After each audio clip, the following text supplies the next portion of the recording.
Last প্রশ্ন, final প্রশ্ন করবে জাদুঘরে কিউরেটরদের ভূমিকা লেখো। 5 নম্বরের গুরুত্বপূর্ণ প্রশ্ন, পরীক্ষা না পড়লে আমাকে জানিও, কমেন্ট করে জানাবে পরীক্ষার পর যে স্যার আপনি যে 8টা গুরুত্বপূর্ণ প্রশ্ন দিয়েছিলেন এখানে কোনো প্রশ্ন পরীক্ষায় পড়েনি। আমি দায়িত্ব নিচ্ছি, যদি না পড়ে তখন তোমরা আমাকে বলবে যে স্যার আপনি 8টা গুরুত্বপূর্ণ প্রশ্ন কোথা থেকে দিয়েছিলেন। প্রিয় ছাত্রছাত্রী, আমি শেখ আমির আলী আর তোমরা দেখছো আমার সঙ্গে তোমাদের YouTube channel Amir Ali tutorial home. গ্র্যাজুয়েশনের সেকেন্ড সেমিস্টার ইতিহাস মেজরের অন্তর্গত এসইসি। হ্যাঁ, ইতিহাস মেজরের এসইসির গুরুত্বপূর্ণ সিলেবাস, একদম নিখুঁত সিলেবাস। তার সঙ্গে আজ আমি তোমাদের সঙ্গে আলোচনা করব গ্র্যাজুয়েশনের দ্বিতীয় সেমিস্টার ইতিহাস মেজরের অন্তর্গত এসইসি বেশ কিছু গুরুত্বপূর্ণ প্রশ্ন। হ্যাঁ, তোমাদের দিয়ে দেবো আজ আমি 8টা গুরুত্বপূর্ণ প্রশ্ন ইতিহাস মেজরের অন্তর্গত এসইসি, যেগুলোকে এখন থেকেই তোমাদের দ্বিতীয় সেমিস্টার এক্সামের জন্য পড়তে হবে। খুব বেশি গুরুত্বপূর্ণ প্রশ্ন বিশিষ্ট এই সাজেশনকে দেখার জন্য প্রথম থেকে শেষ পর্যন্ত আমার সঙ্গে থাকার জন্য তোমাদের অনুরোধ করব, কারণ এই গুরুত্বপূর্ণ প্রশ্নগুলো তোমরা দ্বিতীয় সেমিস্টার এক্সামের সময় অবশ্যই প্রস্তুত করে যাবে। তাই একটাই কথা বলে রাখবো, যদি তুমি আমার চ্যানেলে প্রথম হয়ে থাকো তাহলে অবশ্যই চ্যানেলকে সাবস্ক্রাইব করে অল বাটন নোটিফিকেশন অবশ্যই প্রেস রাখো। পারলে তোমার প্রিয় বন্ধু বান্ধব যারা তোমার সঙ্গে পড়াশোনা করে তাদেরকে বেশি বেশি করে শেয়ার করো। তো চলো শুরু করা যাক। ইতিহাস মেজরের অন্তর্গত এসইসির গুরুত্বপূর্ণ নিখুঁত সিলেবাস, তার সঙ্গে গুরুত্বপূর্ণ 8টা প্রশ্ন। আর বেশি কথা না বাড়িয়ে দিয়ে দিই তোমাদের গুরুত্বপূর্ণ ইতিহাস মেজরের অন্তর্গত এসইসি। সবার আগে সিলেবাসটা স্ক্রিনের মধ্যে তোমরা দেখতে পাবে। তোমাদের এখানে প্রথমেই পড়তে হবে আর্কাইভস পড়তে হবে। আর্কাইভস অর্থাৎ সংরক্ষণাগার। এখান থেকে কোন কোন বিষয়গুলোকে তোমরা খুঁটিয়ে পড়বে। এখানে তোমরা পড়বে আর্কাইভসের সংজ্ঞা, পড়বে এখানকার পাণ্ডুলিপি, নথিপত্র, রেকর্ড, গ্রন্থাগার, আর্কাইভসের উপকরণের ভৌত রূপ। এখান থেকে তোমরা আরো পড়বে আর্কাইভসের প্রকারভেদ, পড়বে আর্কাইভসের ইতিহাস। ইতিহাস থেকে বলতে গেলে এখানে ন্যাশনাল আর্কাইভ পড়তে হবে, নিউ দিল্লি পড়তে হবে এবং স্থানীয় আর্কাইভের ইতিহাস পড়তে হবে। দ্বিতীয় ইউনিট তোমাদের রয়েছে জাদুঘর, যাকে আমরা বলছি মিউজিয়াম বলছি। তো এখান থেকে তোমরা কি কি পড়বে? এখান থেকে তোমরা পড়বে জাদুঘরের সংজ্ঞা, লক্ষ্য, কার্যাবলী, পড়বে জাদুঘরের ইতিহাস।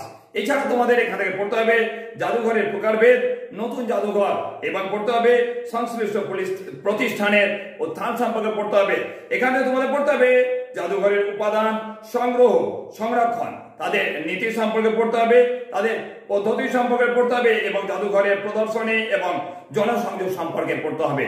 তো তোমাদের এখানে পড়তে হচ্ছে আর্কাইভ পড়তে হচ্ছে আর পড়তে হচ্ছে জাদুঘর বা মিউজিয়াম। এই দুটো অংশের উপর তোমাদের গ্র্যাজুয়েশনের সেকেন্ড সেমিস্টার ইতিহাস মেজর অন্তর্গত এসইসি হচ্ছে। এখান থেকে তোমাদের দিতে চলেছি মোস্ট ইম্পর্টেন্ট 8টা গুরুত্বপূর্ণ প্রশ্ন, যে 8টা প্রশ্ন তোমাদের দ্বিতীয় সেমিস্টারের জন্য আগে থেকে প্রস্তুত করে রাখতে হবে। তোমাদেরকে ফাইনাল সাজেশন আমি দিয়ে দেবো, কিন্তু তার আগে এই 8টা যে প্রশ্ন তোমাদের সামনে আমি এখন দেখাবো, সেই 8টা প্রশ্ন তোমাদের প্রস্তুত করে রাখতে হবে এখন থেকে। ফাইনাল সাজেশনের জন্য চ্যানেলটাকে সাবস্ক্রাইব করে রাখতে হবে এবং অল বেল নোটিফিকেশনে অবশ্যই প্রেস করে রাখতে হবে। তো কোন 8টা প্রশ্ন করবে? তার প্রথম প্রশ্ন স্ক্রিনের মধ্যে দেখাচ্ছি, জাদুঘরের উৎপত্তি ও বিকাশ সম্পর্কে আলোচনা করো। মোস্ট ইম্পর্টেন্ট প্রথম প্রশ্ন। দ্বিতীয় প্রশ্ন করে রাখবে জাদুঘরের প্রকারভেদ আলোচনা করো। এটাও দ্বিতীয় গুরুত্বপূর্ণ প্রশ্ন, খুব বেশি গুরুত্বপূর্ণ প্রশ্ন করবে। 3 নম্বর প্রশ্ন, ভারতীয় জাদুঘর বা ইন্ডিয়ান মিউজিয়াম সম্পর্কে সংক্ষিপ্ত বিবরণ দাও। মোস্ট ইম্পর্টেন্ট প্রশ্ন তোমাদের সামনে এক এক করে তুলে ধরছি। 4 নম্বর প্রশ্ন করবে পুরাবস্তু সংরক্ষণে মিউজিয়াম বা জাদুঘরের ভূমিকা লেখো। এই প্রশ্নগুলোকে একটাও বাদ দেওয়া যাবে না, এখন থেকেই প্রস্তুত করে রাখবে দ্বিতীয় সেমিস্টার এক্সামের জন্য।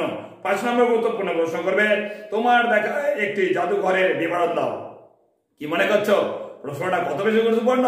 আমার তো মনে হয় প্রশ্নটা পরীক্ষায় এসেই গেছে তোমাদের 10 নম্বরের গুরুত্বপূর্ণ প্রশ্ন হিসেবে। তাই এখন থেকে অবশ্যই এগুলোকে প্রস্তুত করে রাখবে। করবে 6 নম্বর প্রশ্ন, কোন একটি মহাভেজখানা বা অভিলেখাগারের প্রদর্শনের অভিজ্ঞতা বর্ণনা করো। এখান থেকে 7 নম্বরের গুরুত্বপূর্ণ প্রশ্ন কি করবে? প্রশ্নগুলো খুব বেশি গুরুত্বপূর্ণ। করবে জনশিক্ষা প্রসারে জাদুঘরের অবদান আলোচনা করো। লাস্ট প্রশ্ন, ফাইনাল প্রশ্ন করবে জাদুঘরে কিউরেটরদের ভূমিকা লেখো। 5 নম্বরের গুরুত্বপূর্ণ প্রশ্ন, পরীক্ষা না পড়লে আমাকে জানিও, কমেন্ট করে জানাবে পরীক্ষার পর যে স্যার আপনি যে 8টা গুরুত্বপূর্ণ প্রশ্ন দিয়েছিলেন এখানে কোনো প্রশ্ন পরীক্ষায় পড়েনি। আমি দায়িত্ব নিচ্ছি, যদি না পড়ে তখন তোমরা আমাকে বলবে যে স্যার আপনি 8টা গুরুত্বপূর্ণ প্রশ্ন কোথা থেকে দিয়েছিলেন। তৃতীয় সেমিস্টার ইতিহাস মেজরের অন্তর্গত এসইসি এই গুরুত্বপূর্ণ প্রশ্নগুলো তোমার বন্ধু বান্ধবদের বেশি বেশি করে শেয়ার করতে হবে। তোমাদেরকে আগেও বলেছিলাম, আবার বলছি, ফাইনাল সাজেশন তোমাদের দেব পরে। ইতিহাস মেজরের অন্তর্গত এসএসসির গুরুত্বপূর্ণ সাজেশন, ফাইনাল সাজেশন তোমাদের সামনে আসবে। তার আগে 5 এবং 10 নম্বরের গুরুত্বপূর্ণ প্রশ্ন আমি আর একবার নিয়ে আসবো, যেটাতে একদম সম্পূর্ণ সাজেশনটা থাকবে। তার আগে দেবো একদম একটা কথা বললাম, এই যে গুরুত্বপূর্ণ প্রশ্ন এগুলোকে প্রস্তুত করতে হবে তোমাদের দ্বিতীয় সেমিস্টার এক্সামের জন্য। এরপরে সময় পেলেই তোমাদের দিয়ে দেবো সম্পূর্ণ পাঠ্যের উপর থেকে গুরুত্বপূর্ণ সাজেশন। পরীক্ষার আগে লাস্ট মিনিট সাজেশনও পাবে, তাই একদম চ্যানেলটাকে সাবস্ক্রাইব করে অল বেল নোটিফিকেশনে অবশ্যই প্রেস করে রাখবো। আর আমার জন্য তোমার বন্ধু বান্ধবদের শেয়ার করতে একদম ভুলো না। এখনকার জন্য এইটুকুই, খুব তাড়াতাড়ি তোমার সঙ্গে দেখা হচ্ছে নেক্সট গুরুত্বপূর্ণ সাজেশনে। কোন সাবজেক্টের বলতে গেলে বলতে হয় এবার নিয়ে আসবো তোমাদের এসইসির সেকেন্ড পার্ট, অর্থাৎ রাষ্ট্রবিজ্ঞানের এসইসির গুরুত্বপূর্ণ সাজেশন। যারা তোমার বন্ধুরা তোমার সঙ্গে পড়াশোনা করছে, যাদের রাষ্ট্রবিজ্ঞান মেজরের এসইসি রয়েছে, তাদেরকে জানিয়ে দিও যে খুব তাড়াতাড়ি আসছে রাষ্ট্রবিজ্ঞান মেজরের এসইসির সাজেশন। এখনকার জন্য টাটা।